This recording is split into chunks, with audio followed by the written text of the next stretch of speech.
Muito bem, gente. Maravilha. Muito bom. Eu reservei aqui então hoje esse tema, até porque ele tá surgindo assim com uma grande frequência dentro dos nossos consultórios, né? Que é exatamente esse sentimento, por vezes desequilibrado, né? De raiva. E eu confesso a vocês que, né? Quando a gente faz um levantamento de informações, principalmente dentro dessa área assim, mais comportamental, muitas vezes a gente procura respostas para as nossas próprias perguntas, né? Então essa aqui é a ideia agora aí, que a gente consiga falar a respeito de alguma coisa que é mais comum do que se pode imaginar, e tenho certeza que aquilo que eu vou dizer aqui é alguma coisa que serve para mim também. A ideia é exatamente falar então a respeito desse sentimento aí que é a raiva. Em primeiro lugar, a gente trazer um pouco assim da conceituação, né? Deixar claro assim do que a gente vai falar, trazer alguns dados, assim, principalmente dados de pesquisa que de alguma maneira nos orientem, né? Entender melhor isso aí. Falar um pouquinho, né, da relação do corpo, mente ou psique, como queiram, e aí a gente vai falar um pouco a respeito disso. Vamos lá. Claudinei está falando aqui sobre intolerância, isolamento. Vamos falar a respeito disso daí, Claudinei. Esse é o ponto. Ariel, bom dia. Então essa que é a ideia, a gente discutir um pouco isso daí, no final, como sempre, propor algumas estratégias, né, para o controle e expressão adequadas aí da raiva, né? Sobre isso que a gente vai falar. Pois bem, vão, por gentileza, aí participando, fiquem à vontade então para vocês contribuírem aí com algum comentário, com alguma questão que pareça pertinente aí ao assunto. Fiquem então muito à vontade, tá? A ideia é que a gente tem sempre tempo aí para essas participações e contribuições que são sempre muito bem-vindas. Pois bem, quando a gente fala da raiva, em primeiro lugar a gente começa a entender que existe dentro de um cenário coloquial de raiva definições muito confusas, né? A gente vai falar sobre, em alguns momentos, raiva como sinônimo de irritabilidade, de ódio, de hostilidade, de agressividade, né? E há várias concepções errôneas e algumas teorias simplistas, né? Há um autor, Rothenberg, que vai falar a respeito disso, e se chama atenção para isso até para a gente tentar, dentro do possível, buscar uma compreensão um pouco mais ampla, mais adequada acerca desse comportamento, né? Entendendo que comportamento a gente engloba também ali os sentimentos. Já falei isso em algumas outras lives, então é só para a gente entender do que a gente está falando. Em primeiro lugar, vale dizer que assim, a raiva é uma condição natural e inerente ao ser humano diante de alguns contextos, diante de algumas circunstâncias. Então, ela pode ser normal, né? Em alguns momentos, ela pode não ser normal em outros momentos. Então, a gente tem que analisar o contexto sempre, claro, né? Mas é importante entender que em qualquer situação ela é natural, é uma reação natural que a gente tem diante de alguma contingência, diante de algum contexto. E nós vamos falar a respeito disso daqui. Para alguns autores, né, dentre eles eu destaco aqui McDougall, Plutchik, Tompkins, né, a raiva é considerada uma emoção básica, tá? Assim como o medo, assim como o amor, assim como uma tristeza. Então a gente pensa que mesmo um bebê com pouco tempo de vida, ele já dá sinais para a gente desse tipo de emoção diante de alguns contextos, né? A retirada do seio antes que ele tenha se alimentado de uma forma suficiente é possível de trazer para ele uma ira. Aquelas que são mães aqui, aqueles que são pais que acompanharam ali o momento de amamentação devem saber exatamente do que eu estou falando. Então é uma emoção que aparece muito cedo, né? Claro que cada um manifesta de uma determinada maneira, né? Um bebê certamente vai manifestar com uma agitação motora, vai manifestar com choro, e essa é a forma dele da manifestação da raiva. E aí dentro de uma evolução, a gente sabe que essa raiva pode ter outras expressões, nós vamos falar também a respeito disso daqui. Fiquem até o final que a gente vai ter muita coisa interessante ainda para ser apresentada acerca desse contexto tão comum nesse momento aí que nós estamos vivendo. Pois bem, a raiva então ela tem essa característica também de ubiquidade, ela lida assim, ou ela de alguma maneira ela toca pessoas de todas as idades, de todas as formações, de todas as culturas, né? E aí a grande questão, muito provavelmente, é a expressão da raiva, né? O que se sente internamente nesse mundo debaixo da pele é alguma coisa que talvez a gente não consiga mudar, pelo menos mudar por completo. Talvez a gente mude a intensidade, mas talvez a gente não consiga mudar por completo. Isso daí, no entanto, a expressão da raiva, essa sim, essa a gente consegue mudar consideravelmente. Muitas vezes a gente lida com isso como demanda, né, dentro dos nossos consultórios. Muito bem.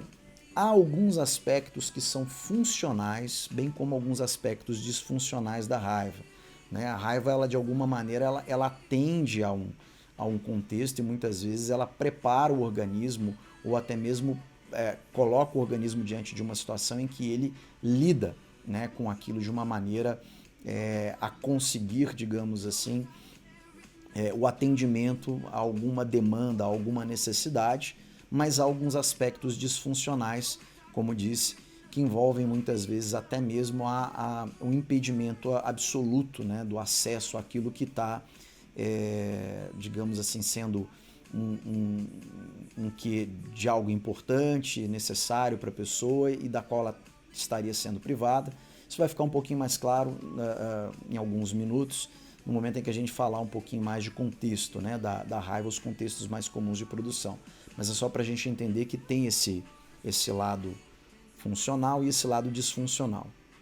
Então, quando a gente chama de raiva, assim, ou vamos condicionar pelo menos nesse primeiro momento, a raiva é apenas uma emoção, tá? Para a gente poder caminhar daqui para frente. Então ela é uma condição corporal, né? Assim como aquelas outras emoções básicas que nós acabamos de mencionar, o medo, o amor, a tristeza.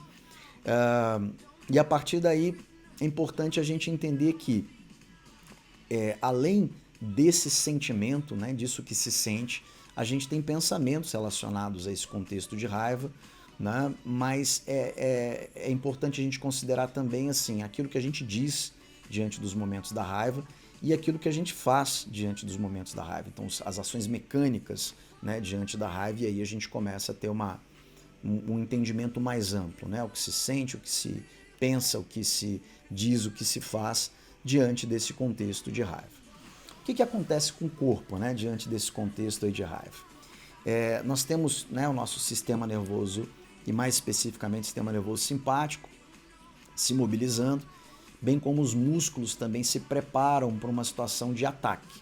É como se nós nos preparássemos para atacarmos um oponente ou um membro, digamos assim, de alguma outra espécie que nos represente alguma ameaça. Quando a gente pensa no mecanismo como um todo, a gente lembra também das suprarrenais, as adrenais liberando ali a adrenalina, os músculos ficando mais tensos, o coração batendo mais rápido, os vasos sanguíneos se comprimindo, a pressão arterial subindo, né? E para algumas pessoas, dentro daquilo que nós falávamos de característica disfuncional, esse é um problema. Algumas pessoas têm quadros delicados, inclusive, de elevação da pressão arterial, picos hipertensivos, gerados por contexto, né? E contextos com os quais essa pessoa não sabe lidar ou não aprendeu ainda a lidar de uma maneira funcional e, em função disso, ela acaba tendo situações muitas vezes de risco. Então essa é uma característica daquelas que preocupa, né? A subida ali, a elevação da pressão arterial. Há um aumento também da frequência respiratória que nós observamos diante desse contexto de raiva, bem como uma parada do sistema digestivo. Isso é uma coisa que a gente observa diante desse contexto. Bom, mas o que é o lado disfuncional, né? E aí a gente traz aqui uma citação de Basori, que diz o seguinte: estamos aqui para encontrar a mais ultrajante, brutal, perigosa e delicada de todas as paixões, a mais repugnante e grosseira, e mais ainda, a mais ridícula também. E o domínio deste monstro irá fazer muito para o estabelecimento da paz humana. Então, uma citação que data de 345 depois de Cristo, 345 DC, mas não o DC depois da Covid, né? O DC depois de Cristo. E essa citação ilustra bastante o poder, vamos dizer assim, destrutivo em alguns momentos, né? E o quão delicada é essa emoção, né? E ele fala aqui no estabelecimento da paz humana a partir do momento em que a gente dominar esse monstro. Então ele já fala de consequências para a espécie, não necessariamente apenas para o indivíduo. E é importante a gente, né, considerar então essa definição, essa citação ali do Basori.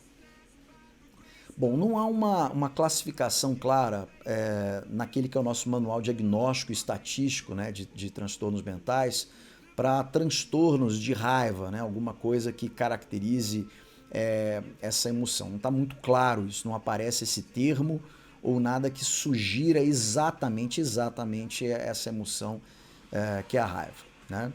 E aí vale a gente pensar, a gente vai ter ali em algum momento, e posso falar sobre isso mais tarde, um entendimento de alguns transtornos, um de personalidade específico que revela para a gente um aumento da raiva, e aí pode ser uma coisa interessante para a gente entender assim dentro das classificações diagnósticas, né? Mas não é uma coisa muito clara de que a gente está falando só da raiva. Vale dizer que alguns impactos negativos dessa emoção, tanto no indivíduo quanto no nível social, como o próprio Basori já salientou, né? Muitas situações que nós entendemos assim como situações de crimes passionais envolvem esse sentimento de raiva, né? Então, a infidelidade conjugal, situações específicas de desentendimento, principalmente quando as pessoas estão sob efeito, né, de álcool ou alguma outra droga, e isso de alguma maneira produzindo ali então um problema para o indivíduo e por vezes para aquele com quem ele se relaciona, e num contexto mais amplo, muitas vezes a gente tem uma pessoa que representa, né, até para a sociedade um risco. Pois bem, acompanhada da agressividade e violência, a raiva intensa e crônica tem sido associada a vários problemas comportamentais e médicos, né? E eu vou trazer alguns deles aqui para vocês, de acordo com alguns autores. O primeiro que eu destacaria seriam as respostas verbais aversivas, né?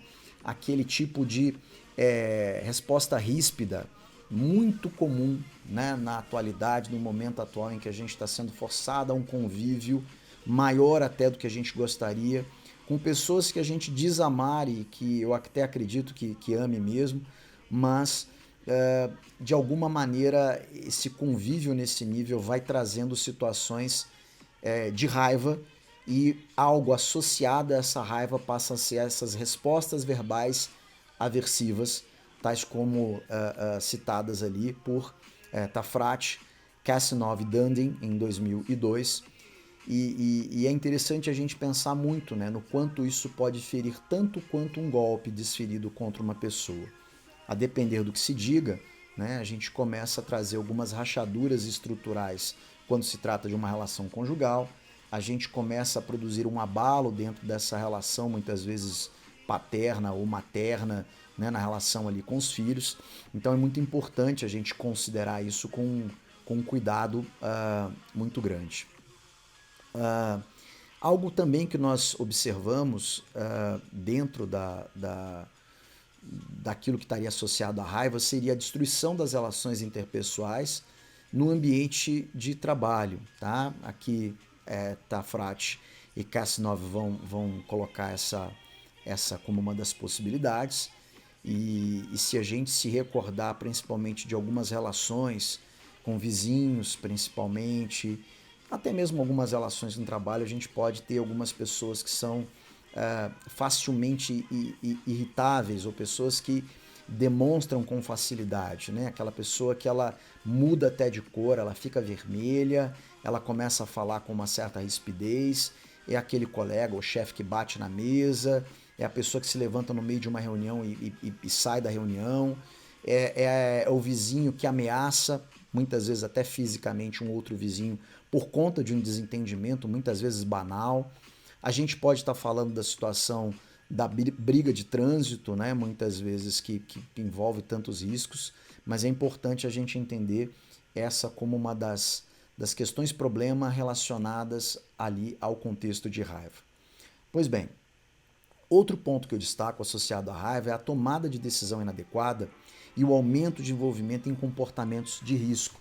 Kassinov que vai dizer isso daí, e é importante a gente entender que realmente diante desse contexto emocional há uma grande probabilidade de que a gente realmente erre ou se equivoque em termos ali de uma tomada de decisão, né? E a gente se envolva também em comportamentos que podem trazer não só risco para a gente, mas também para o outro. Leda está falando o seguinte: e quando a criança de 5 anos começa com crises de raiva de várias vezes por dia, quando contrariada, será a quarentena? Falta de rotina? Não quero que ela vire esse adulto que se descontrola. Tá bom, Leda, é legal você estar colocando isso, né? É sempre importante a gente pensar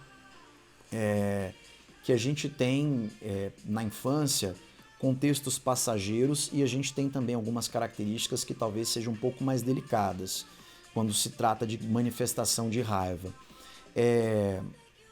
Existe o TOD, né, que é o transtorno opositor desafiativo ou opositivo desafiador, enfim, depende da tradução, eu não lembro exatamente em português como ficou a tradução, mas no português ele aparece dessa forma, e que revela um padrão de comportamento, muitas vezes, de uma criança que ela peita mesmo, desde muito cedo, os pais, enfrenta e tem essas manifestações, muitas vezes, muito intensas de raiva.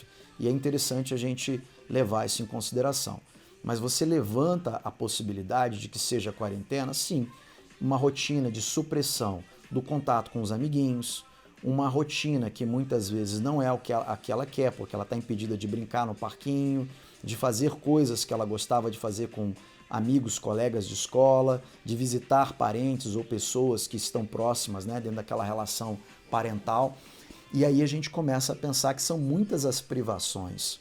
E diante desse contexto e diante dessa alteração de rotina, pode ser que aconteça sim uma manifestação maior de raiva, né? Então, sempre muito importante a gente ter paciência, entender que a criança não tem condição de elaborar, de compreender e até mesmo de assumir um propósito de autocontrole. Isso não vai acontecer com uma criança, principalmente nessa idade. Somos nós adultos que vamos ter que mostrar.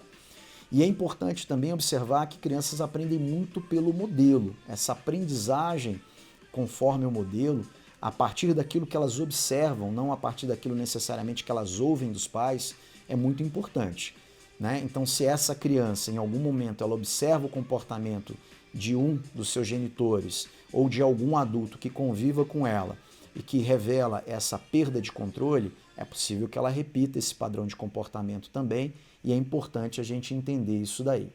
Muito bem. Muito boa participação, tá, Leda? É legal a gente ter essas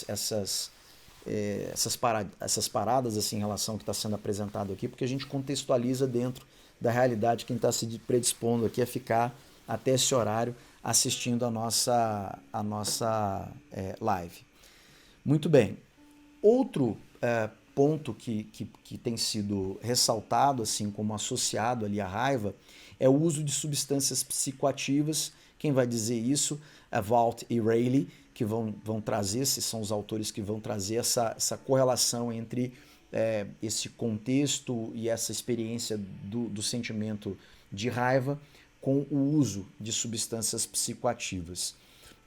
Algumas pessoas, claro, passando a fazer uso de substâncias para tentar se acalmar e muitas vezes ou automedicação ou em alguns casos o uso de substâncias psicoativas como álcool ou algumas outras drogas no sentido ali de acalmar. Outro problema tem sido as cardiopatias, também têm sido associadas a esse contexto, né, de raiva. Então, Williams e colaboradores que vão, em 2000, que vão dizer isso, né, que é o quanto esse problema, né, de uma raiva não controlada sendo mantida num largo espaço de tempo ali, pode de alguma maneira, estar relacionado com o surgimento das cardiopatias. E, por último, Everson e colaboradores, em 99, vão dizer que o AIT, o acidente isquêmico temporário, né, ou derrame, ou acidente vascular cerebral, enfim, isso vai aparecer com mais frequência, principalmente quando nós temos essas pessoas que se iram com facilidade, que se entregam, né, a esse sentimento de raiva com maior facilidade. Adriele, você comentou aqui sobre um smile, mas eu não entendi. Se você puder falar melhor, eu não sei se é alguma pergunta que você fez ali anteriormente, eu posso ter passado batido. Se você puder repetir, eu te agradeço muito, só para não ter que voltar aqui, tá bom? Bom, então, posto isso, né, esses são os problemas que a literatura tem apontado como problemas associados comumente ali à raiva. Né? Mas o que a gente observa no dia a dia, o que a gente pode estar observando nesse contexto de quarentena que precipita ou traz para a gente assim, uma probabilidade muito grande de raiva? Dores de cabeça, dores no estômago repetidas é uma coisa que a gente pode estar observando diante desse nosso contexto atual. Dentro daquela linha, né, das respostas verbais aversivas, né, o comportamento de falar alto ou gritar com as pessoas, né, eu observo aqui, principalmente no trânsito, como as pessoas, talvez até pela quantidade menor de veículos, dirigindo em maior velocidade, um nível de impaciência quando existe ali alguém que está obstruindo, né, a passagem. Então, não posso dizer claramente que isso tem aumentado, porque eu não estou falando de nenhuma pesquisa, de nenhum dado, especificamente estou falando da minha observação. Né? Eu faço geralmente nos meus deslocamentos, e sim, estou fazendo deslocamentos de veículos, sim, estou saindo de casa, não que eu não esteja obedecendo, né, a quarentena, obedeço em 75% a 80% do tempo, mas como profissional de saúde eu não posso me furtar, né, a minha obrigação de atender pessoas que porventura não tenham se adaptado aos atendimentos online, ou que de alguma maneira nós já percebamos que essa modalidade de atendimento não lograria êxito junto a essas pessoas.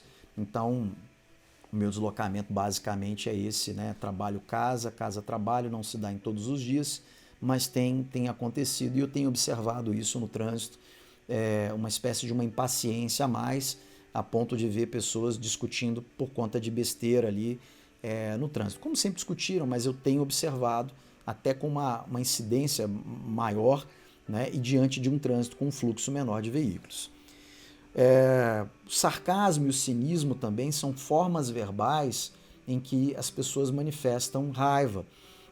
E é interessante o quanto isso aumenta em termos de probabilidade nesses momentos. Né? Algo que a gente observa também, né, a negação ou racionalização do próprio comportamento disfuncional. Então, essas pessoas, quando recebem um feedback, muitas vezes elas não reconhecem que elas estão realmente perdendo o controle e muitas vezes passam a ter uma reação até mais explosiva diante disso. Então, não é necessariamente uma boa ideia você confrontar a pessoa dizendo que ela está desequilibrada, dependendo de quem seja a pessoa. Isso pode ser um estopim para uma reação emocional ainda muito maior. Então, é importante a gente entender isso. Outra coisa que a gente observa também na prática são as fantasias sobre vingança, né?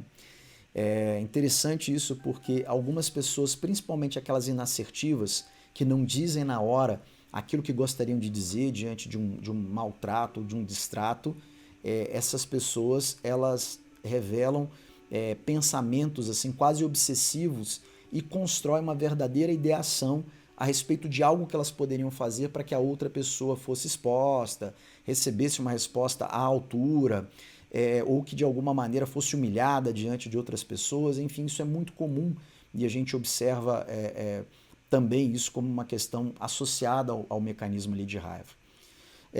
Há também a busca, né, de medicação ali para se acalmar, e muitas vezes a automedicação, o que, claro, né, é sempre um erro, é sempre uma falha, por né, haver riscos, principalmente em algumas medicações que podem produzir quadros de dependência, alterações bioquímicas, metabólicas importantes.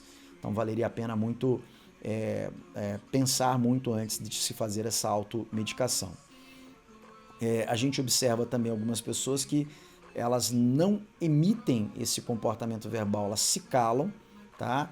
E aí elas começam a ter o afastamento, claro, se trata de cônjuge, de familiar, e isso não revela pra gente, assim, a princípio, uma maneira adaptativa, uma maneira que de alguma forma reduza, né, esse sentimento de raiva. Eu diria até que isso tende a aumentar um pouco mais e vale a pena pensar um tanto sobre isso. Algumas pessoas também passam a consumir ou gastar dinheiro em excesso. Algumas pessoas passam a descontar isso no sexo ou de alguma maneira passam a ter uma prática sexual diferente, um pouco mais agressiva, né? E aí, se o motivador para isso é alguma coisa que não seja a parceria sexual e a busca de prazer, talvez haja alguma coisa desconexa aí que precise ser entendida, né? E claro, a gente tem que ver que na prática também nós observamos o comportamento violento. Já citei em outras lives, né? A gente tem tido relatos aí que o índice de violência doméstica tem aumentado consideravelmente, não só aqui, né? Citei há alguns dias que a Ordem dos Psicólogos de Portugal, lá eles têm a ordem, aqui nós temos o Conselho Federal, ela tem feito uma campanha ampla, né, exatamente para coibir isso, a violência doméstica que tem acontecido. Então, pai e mãe, né, em relação aos filhos, pai em relação à mãe, mãe em relação, né, ao pai, enfim, a gente tem tido de toda sorte ali de violência partindo de pessoas diferentes, mas a coisa acontecendo dentro de casa, diante desse contexto ali de confinamento.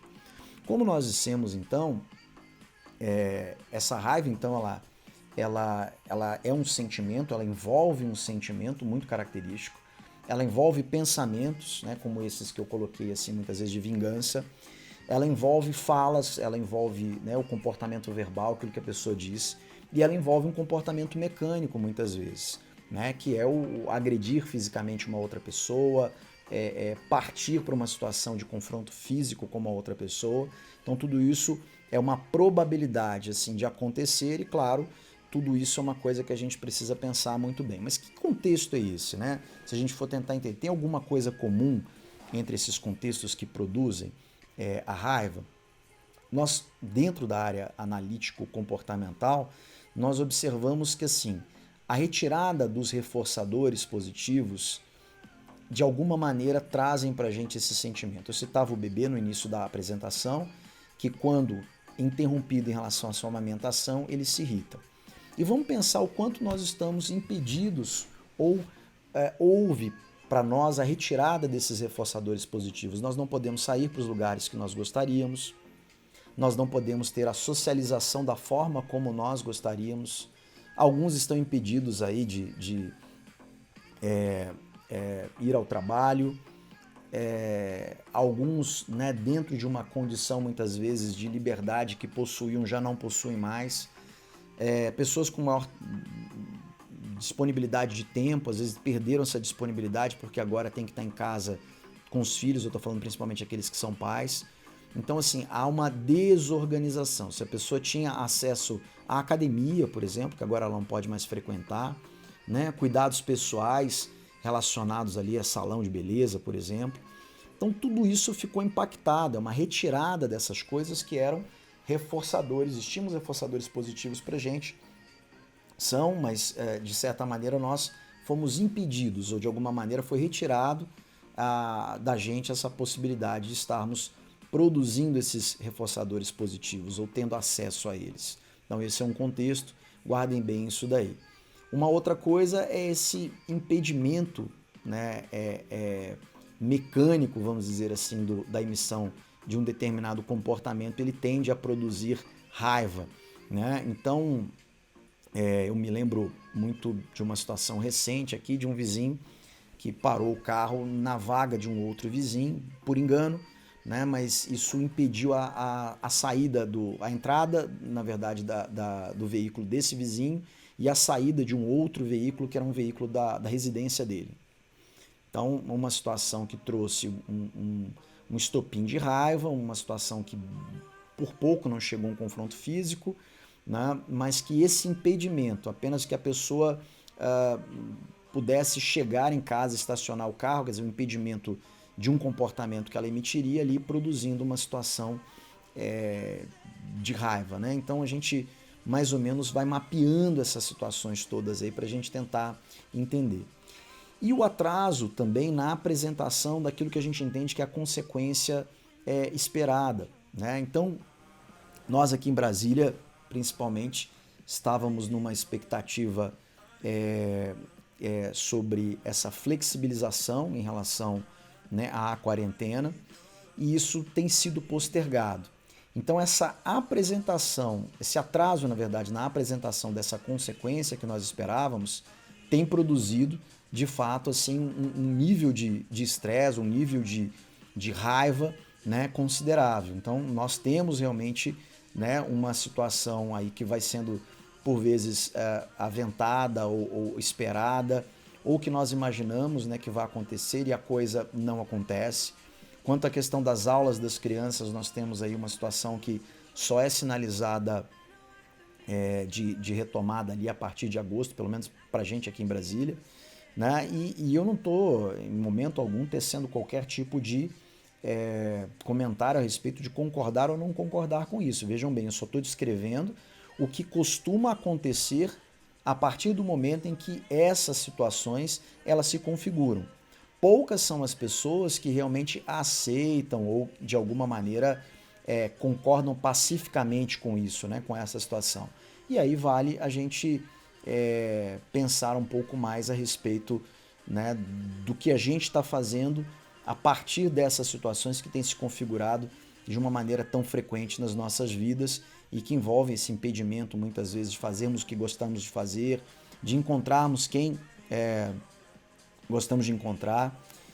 Vale a pena a gente poder fazer isso. E uma outra coisa também que produz raiva, né, de acordo aqui com um resumo aqui de alguns autores, né, a gente traz a ideia do contato com o estímulo aversivo. Então, a partir do momento que a gente entra em contato com alguma coisa que é ruim, por exemplo, a hostilidade do outro, né, isso passa a eliciar, né, esse respondente de raiva e passa a evocar alguns comportamentos operantes ali de raiva. Então vale a gente pensar um tanto sobre isso, né? Se a gente não quer, por exemplo, ter raiva por parte do outro dentro de casa, é importante que a gente tome cuidado, principalmente com aquilo que a gente fala, porque uma simples palavra ou uma simples frase pode detonar uma reação maior de uma pessoa que, assim como você, também está muito impactada ali por tudo aquilo que está acontecendo com um contexto macro, né? Pois bem, nós pensamos muito assim em situações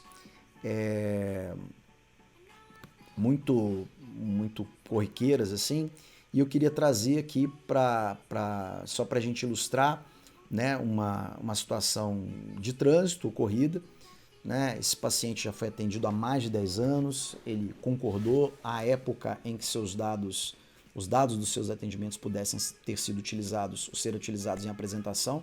Então já o citei algumas vezes em algumas apresentações relacionadas a esse tema.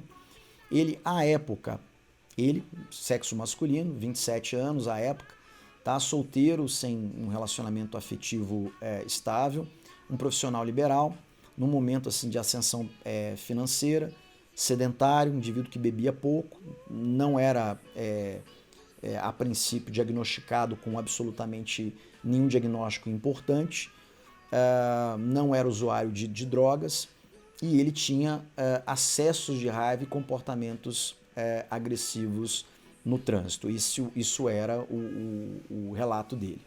Pois bem, nós fomos tentar entender o que eram esses comportamentos, e ele veio ao consultório exatamente porque num desses acessos ele simplesmente, à época, correu atrás de um outro motorista. O motorista o fechou, né? Ele buzinou, o motorista buzinou de volta, houve aquela troca ali de gentilezas, né, verbais e gestos também hostis, enfim.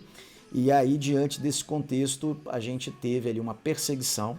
No momento em que o motorista parou num semáforo, ele desceu do carro, né, e partiu para cima do cara com toda a violência que podia e agrediu, chegou a bater nele, e o motorista saiu pelo outro lado do carona, tamanho era o desespero. Ele é um cara relativamente forte e segundo ele, havia uma desproporção ali com o outro motorista. E essa situação, enfim, né, uma quadra, horário de movimento, horário comercial, os carros parados, ele correndo atrás do cara na quadra, depois ele voltou e aí saiu arrancando com o carro. Enfim, uma situação de uma exposição muito grande, de um risco muito grande, né? E isso não nesse nível, mas essas discussões no trânsito estavam acontecendo com uma grande frequência. Foi aí que ele nos procurou, exatamente com esse objetivo, de tentar passar a controlar esses acessos de raiva que, segundo ele, aconteciam muito diante dessa situação de trânsito. Mas quando a gente procurou mapear, ele já tinha quebrado o computador, por exemplo, diante de situação de desentendimento ali por e-mail com chefia, e ele em casa, respondendo ao e-mail, se irritou diante de uma situação e acabou, né, quebrando um computador, uma coisa muito, muito delicada, né? Michel está falando aqui que essa semana no Sudoeste uma mulher criou o caso no supermercado por não poder entrar sem máscara. Então, esse é o ponto, né? Quer dizer, a pessoa muitas vezes descumprindo ali uma situação que hoje é decreto, não tem muito o que se fazer. A gente já entrou naquele período de obrigatoriedade.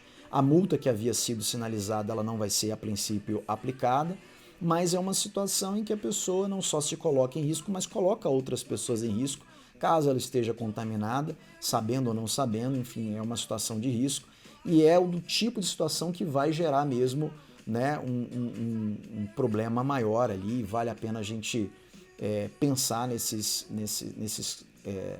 quadros aí, nessas situações, como coisas que geram, né, toda uma mobilização grande ali do ponto de vista emocional. Mas, gente, vamos falar um pouquinho por que as pessoas sentem, né, raiva.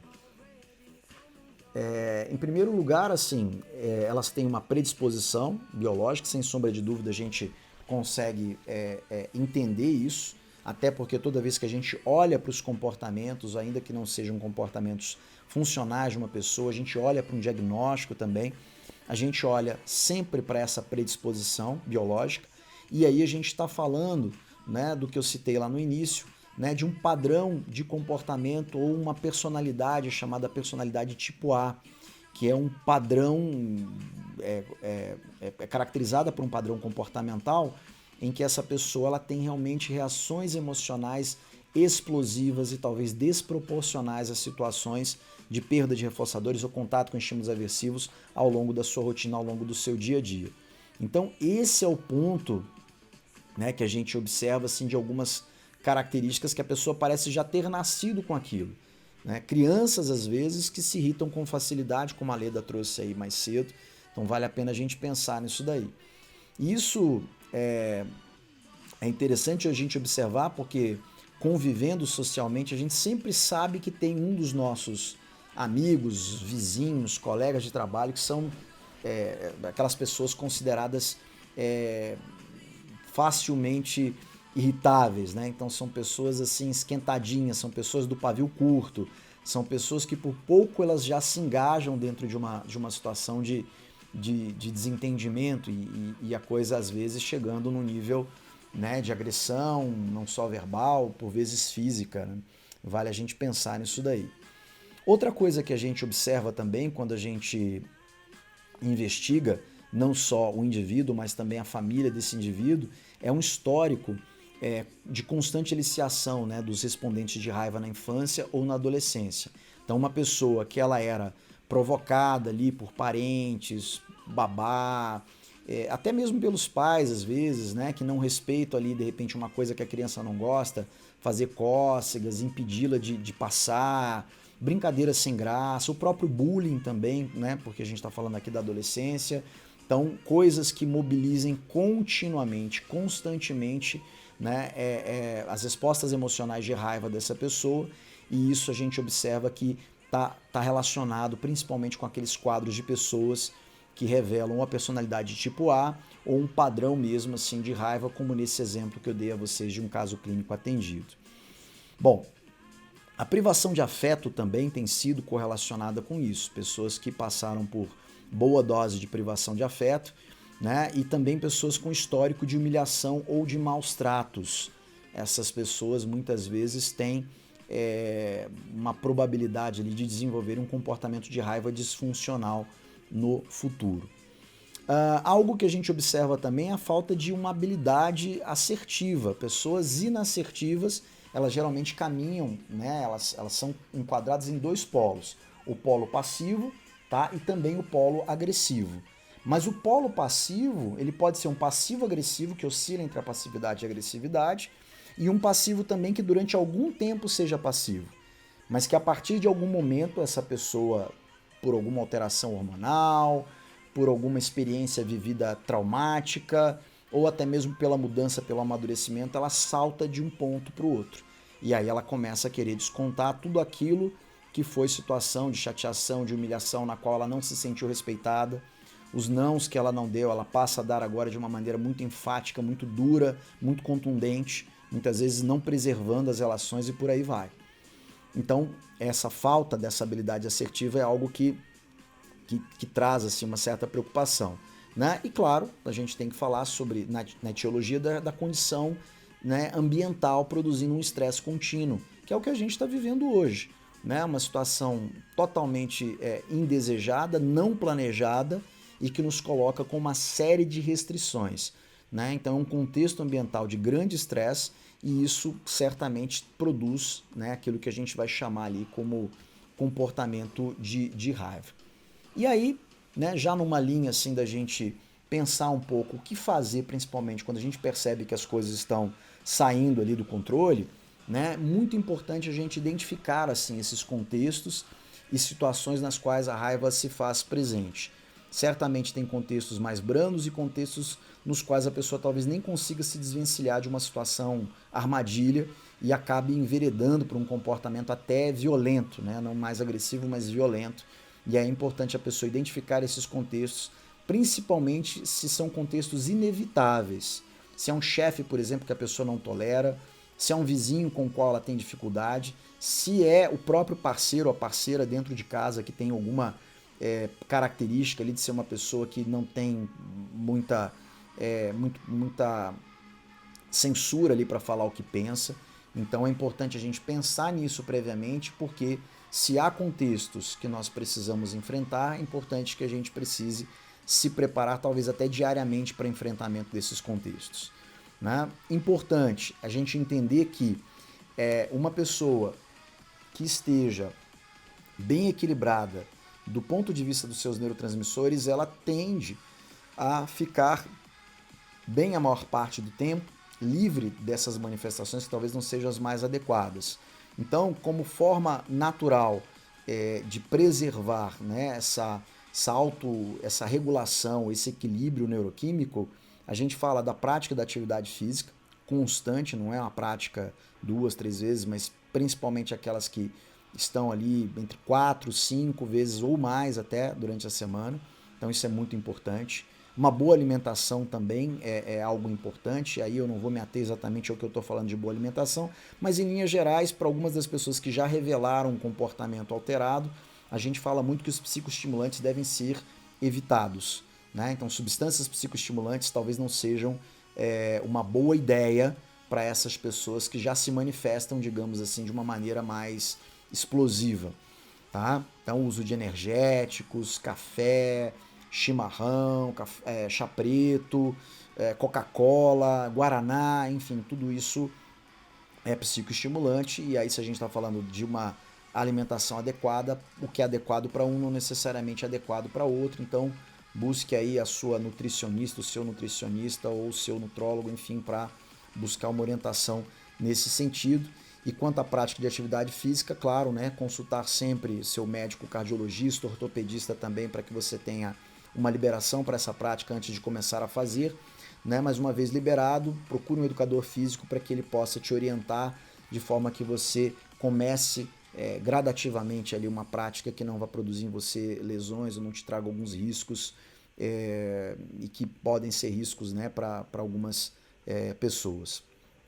Uma coisa muito importante, né, a gente entender que há que se reservar tempo, né, tanto para o lazer quanto para o ócio, quando a gente pensa principalmente em pessoas muito atribuladas, muito cheias de coisas para fazer, né? E agora nós estamos muito mais tempo dentro de casa e precisamos muito mais ainda, né, desse tempo, desse momento de lazer, desse momento de dar risada, desse momento de conversar, desse momento até de ficar também nesse processo de ócio ali, de olhar para o teto com tranquilidade, de pensar no que vai se fazer, né? Se vai ler um livro, se vai assistir uma série, enfim, o que vai se fazer. Então esse tempo, às vezes, né, do ócio ali pode ser uma coisa interessante para que a pessoa esvazie um pouco ali aquela energia que muitas vezes é uma energia destrutiva, né? Isso é importante. Desenvolver habilidades assertivas também, aprender a dizer não, aprender a estabelecer limites, aprender a se colocar diante de situações difíceis, perante pessoas difíceis, é alguma coisa extremamente importante para controlar a raiva nesses momentos. Então vale muito a pena a gente pensar nisso como uma estratégia importante, necessária ali e válida.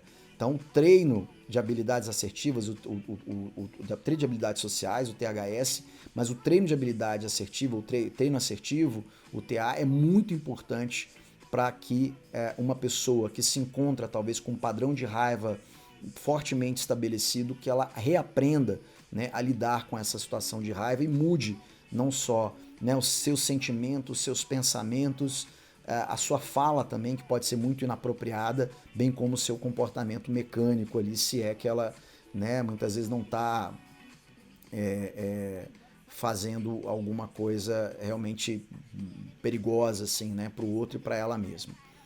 Então, é importante a gente considerar isso. Para além disso, das habilidades assertivas também, a gente entender que, diante de situações extremas, há sempre a necessidade da ajuda profissional, né? Então, a avaliação de um profissional da área de psicologia, a necessidade de uma avaliação, por vezes também, de um profissional médico, preferencialmente um especialista em psiquiatria, né? A gente precisa realmente ali dessa avaliação profissional, porque é difícil saber ou entender quando você sai de uma situação normal e atinge aquela que é uma situação extrema e disfuncional. Então, muito importante, assim, se a gente pudesse dar algumas dicas, né? Escolher o momento adequado para se falar o que tem que se falar, né? Escolher o conteúdo do que vai se falar e a forma do que vai se falar. Então é importante a gente entender isso daí, né? Entender que é necessário muitas vezes essa DR, quando se trata de pessoas mais próximas, né? Conversar um pouco a respeito de como a relação está, por vezes, negativamente afetando a você, e isso é importante em todas as relações, claro, né? Não sempre, mas é importante que aconteça e que haja esse espaço, né, para essa manifestação. E aí é muito importante a gente entender que se você já mergulhou num padrão que está realmente recorrente, ele não vai ser demovido de uma hora para outra. É um processo que muitas vezes envolve essa readequação de hábitos ali em todos os âmbitos, né? Falei da questão alimentar com mais ênfase, a questão da atividade física, mas a gente pode estar falando de técnicas como a meditação, né? O mindfulness, e respiração diafragmática, técnicas de relaxamento, como temos falado constantemente. Ou seja, é uma readequação muitas vezes para a gente aprender a lidar com a raiva de uma outra maneira, né? Esse é o ponto. Muito bem, chegamos aqui ao final da nossa apresentação, que eu tinha reservado para vocês a princípio seria isso. E a ideia é exatamente a gente tentar agora colher, em alguns minutos que ainda temos aqui de live, algum comentário ou algo que a gente possa considerar aí. A Fabiane está dizendo que sem a música seria melhor. Pois bem, Fabiane, fica aqui anotada, aqui registrada a sua sugestão, tá bom? Vamos ver se outras pessoas também se posicionam dessa maneira. A gente tem tido, de fato, assim, um horário um pouco mais avançado, assim, e aí em função disso, por vezes eu coloco para mim uma música e coloco também para aqueles que estão aí uma música de fundo também, para que não fique geralmente parado, né? Mas fica anotado aqui a sua sugestão, ver se outras pessoas se posicionam em relação a isso também. Guilherme está falando aqui a peteca, né? Guilherme é petequeiro, então ele vai defender aqui o esporte da peteca como algo que faz com que a pessoa realmente ela coloque para fora a sua raiva ou se vacine ali contra a raiva. Concordo com você, é um esporte que transpira bastante, que exige força, concentração, que exige, né, explosão em determinados momentos, um bom condicionamento físico, então certamente ele ajuda bastante, não há dúvida sobre isso não. Então aí é uma sugestão aí, né, para um esporte brasileiro, né, e que tem, pelo que tenho percebido, tem ampliado aí constantemente. Bom, a Emma Barbosa está dizendo que não estava tão ligada aqui que nem ouviu a música. Tem uma música de fundo, Emma. Eu deixo aqui, em alguns momentos talvez ela fique um pouquinho mais alta, mas tem uma musiquinha de fundo aqui que eu deixo tocando um pouquinho mais acelerada, assim, para a gente manter aqui nessa linha aí.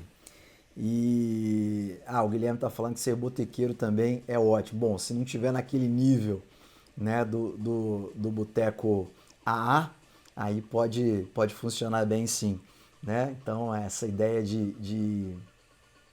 da gente ter um momento ali de descontração é uma das recomendações que a gente faz mesmo, de socialização, de interação com os amigos, enfim, sempre nessa linha aí, que foi o comentário que o Michel está fazendo aí, faz parte também disso, né? Muito bem, gente. Eu vou ficando por aqui, tá? Acho que a gente teve aí um momento interessante. Eu dei uma pausa, vocês devem ter percebido, de uma semana.